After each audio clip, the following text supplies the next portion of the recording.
Hi guys, welcome to another video. Deja vu for me, because guess what? I've just unboxed this with a fan on in the background, so none of the audio is usable. But it does let me tell you before I start, this is incredible.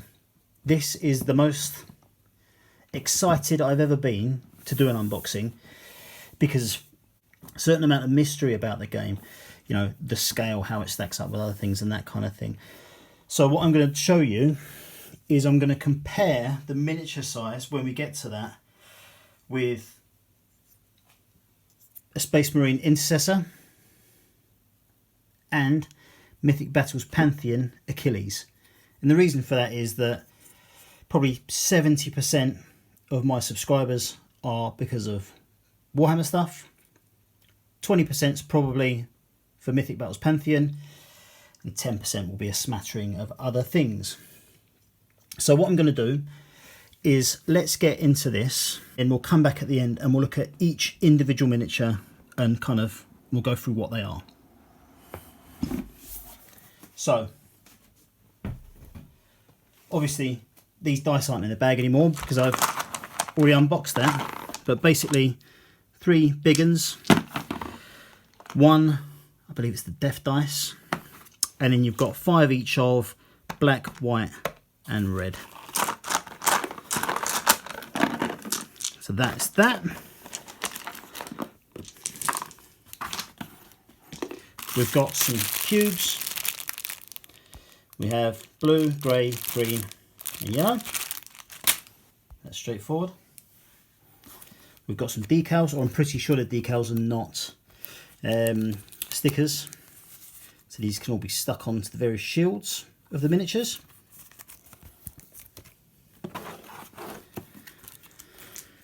We've got 1, 2, 3,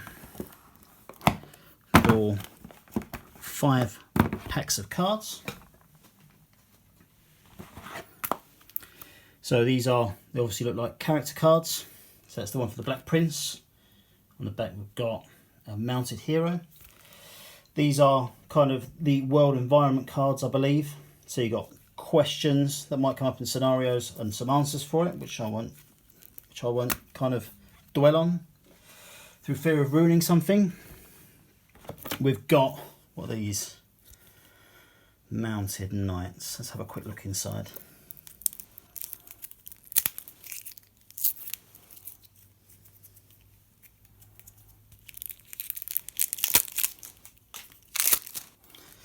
Right, so mounted knights, foot knights.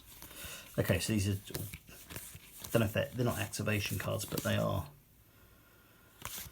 different cards for our troops. Angel, wolves, ghosts. It's good. The artwork's amazing on these as well. Really, really special. So these are all cool. We've got some small cards. These look like they're activation banners. It's got a werewolf on the back of it. Destiny cards. After any roll, re-roll 1 dice of your choice. Okay, so that's good. So lots and lots of good stuff there as well. I'm not going to go through all the cards individually, but the ones I did go through, the artwork is amazing. I'll go through the boxes of miniatures in a minute. Let's just get them out there. So there's 4 boxes of minis in the core game. But just before we get to that lot, we have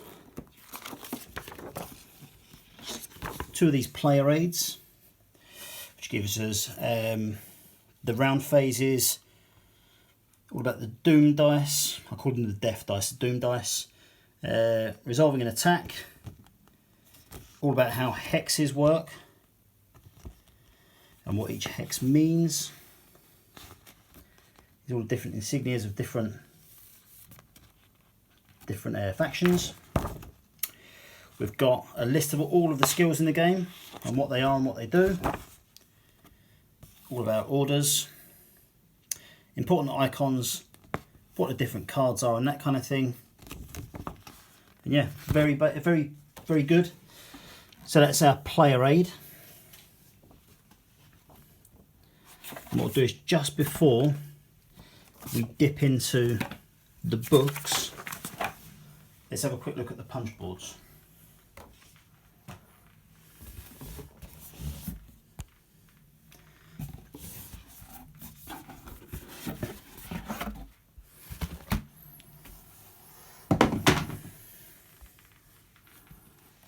Okay, so we've got, this is the main section, different tokens for, these just question mark ones. We've got some building interiors, the first player token, we've got, that's in French, is it in French? Yep, so that's a marker for the beast, French on one side, English on the other, so that's good. Right, I've got lots of punch boards here actually. Hexes and more question marks. Hexes are double-sided and they're not the same on each side either.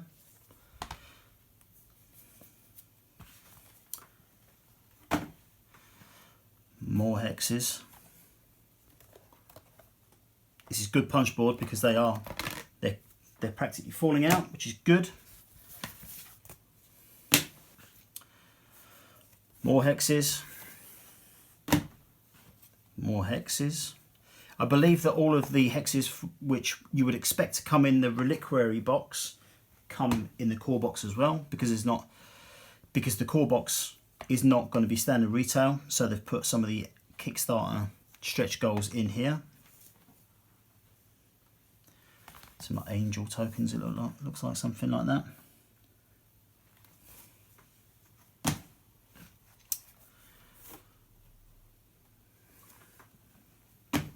Okay, so we've got some aerial hexes here,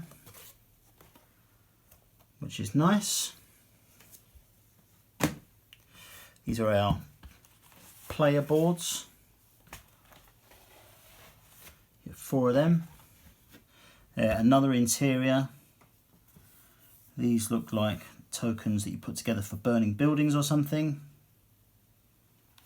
Let's put one of those together now, see how it looks.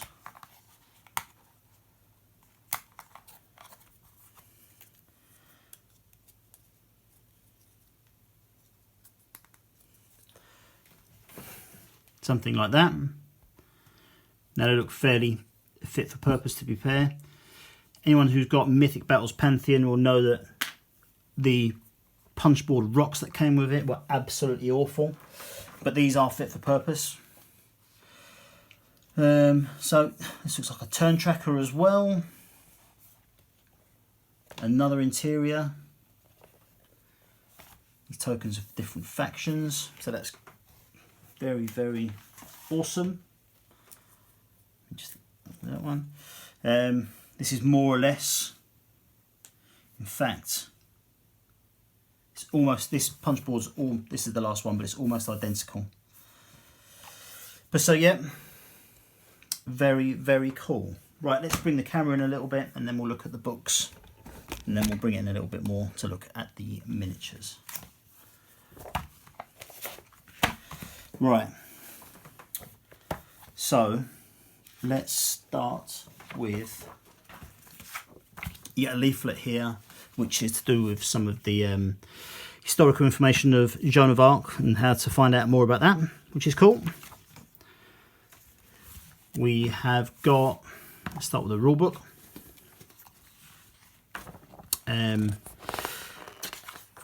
So, take part in the secular conflicts of the world tinged with myths and legend.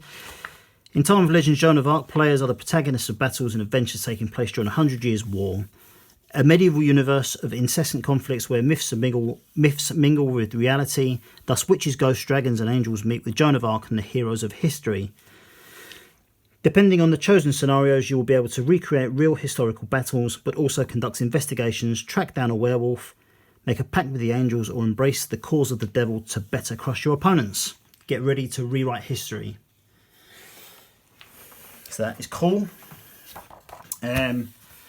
box contents. This is everything that we've got in the pledge.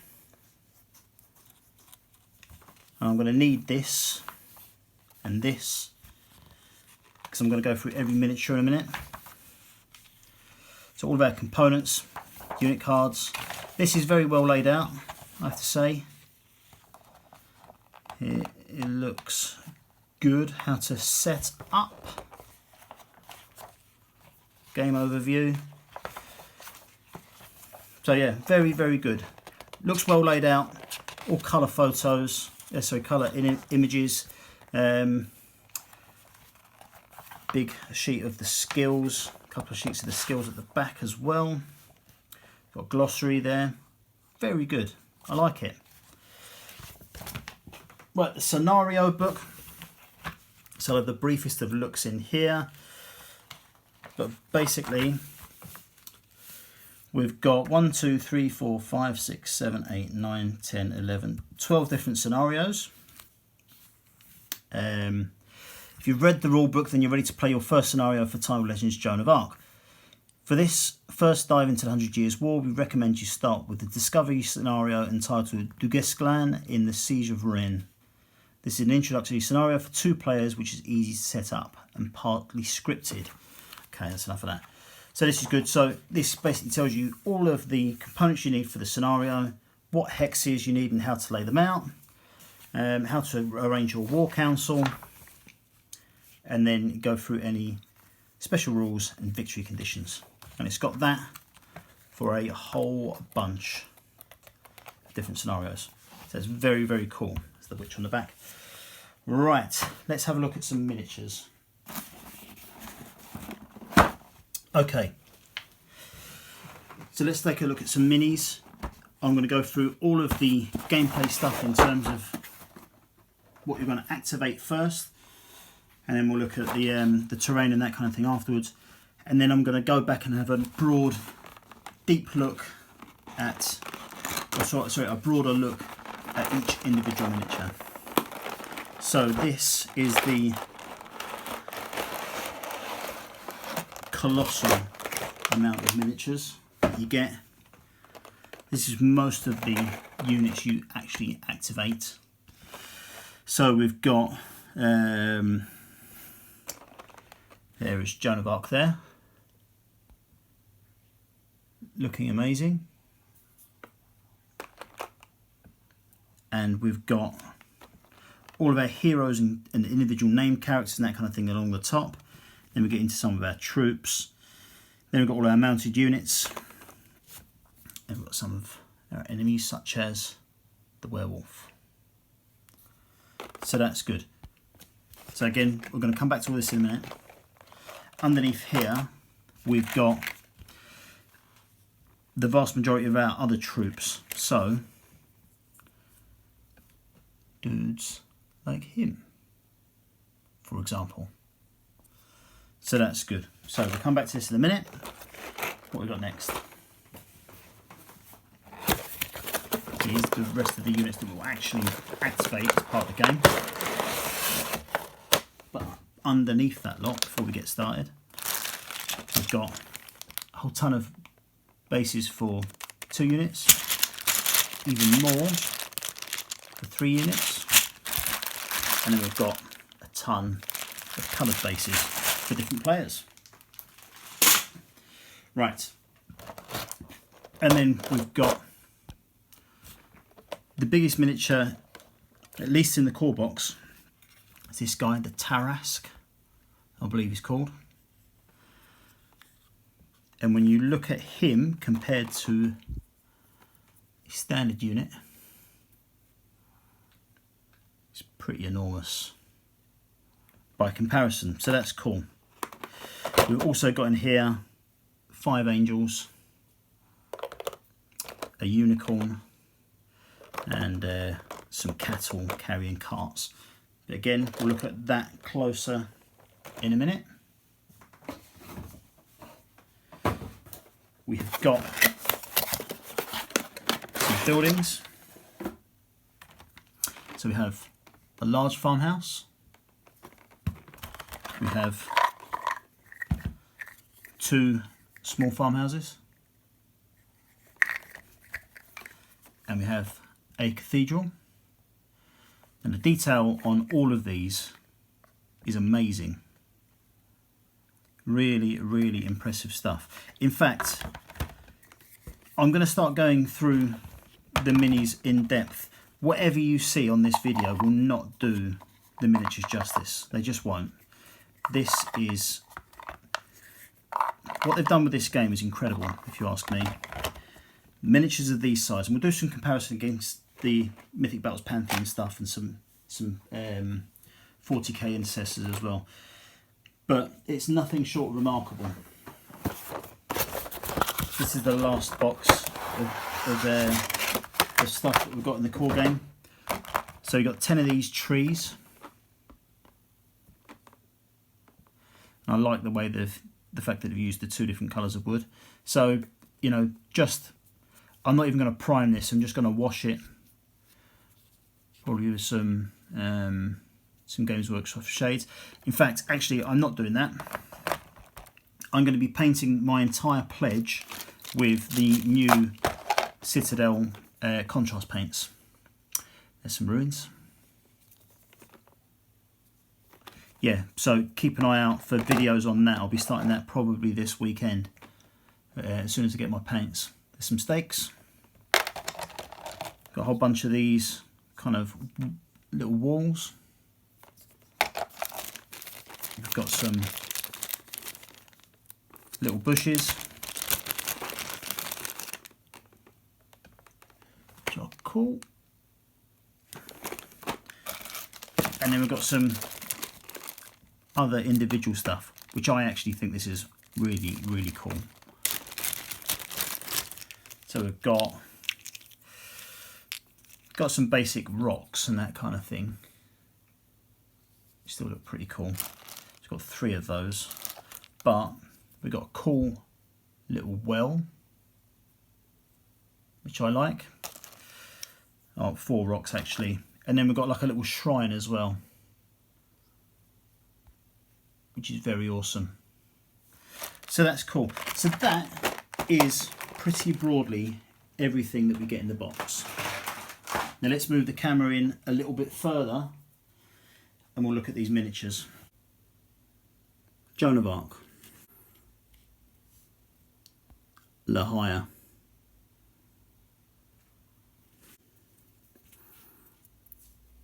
Gilles de Rais. Duguesclin, or Duguesclin. I really hope I'm pronouncing these well. John Falstaff.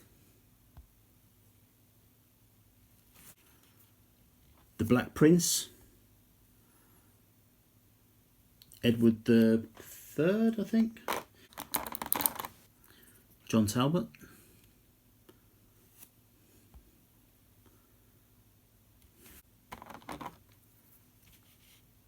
John of Lancaster.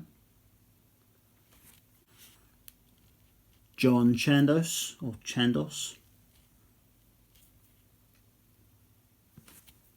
Hero with mace. Hero with hammer. The witch. The werewolf.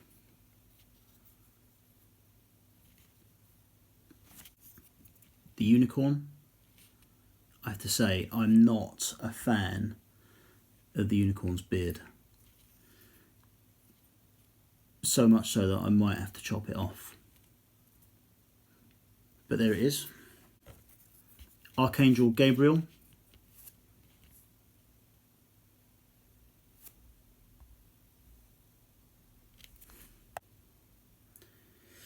Mounted Knights.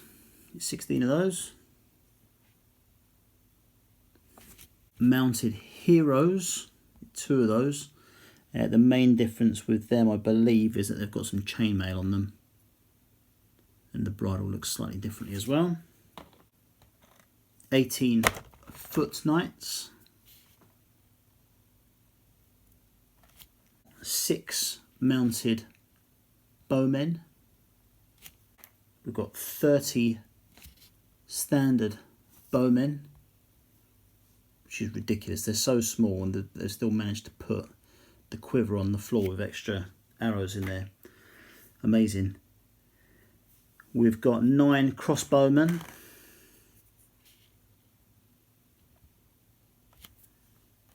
We've got 18 pikemen.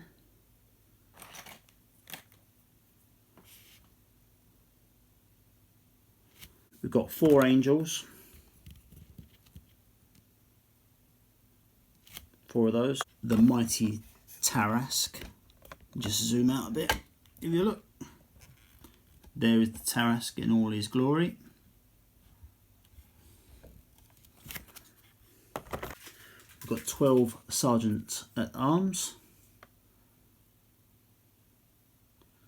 Even a miniature as small as that has got so much detail on the shield. So let's have a quick comparison actually. So here's Achilles from Mythic Battles Pantheon in comparison.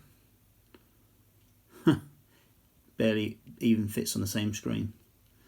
So in terms of the actual base to base, he's barely up to his waist. In fact, it's even more pronounced when you stick an intercessor next to him. Huge, huge difference. Sorry, I know it's a black background, but hopefully you can just see it enough. Okay, so that's that. 12 halberdiers.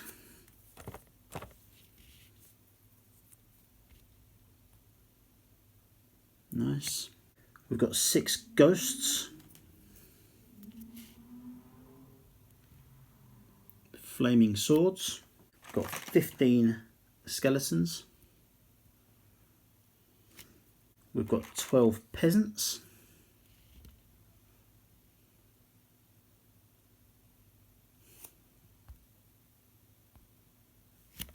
We've got 2 of these double bullocks, and they latch on to these wagons. We have a soothsayer, a priest,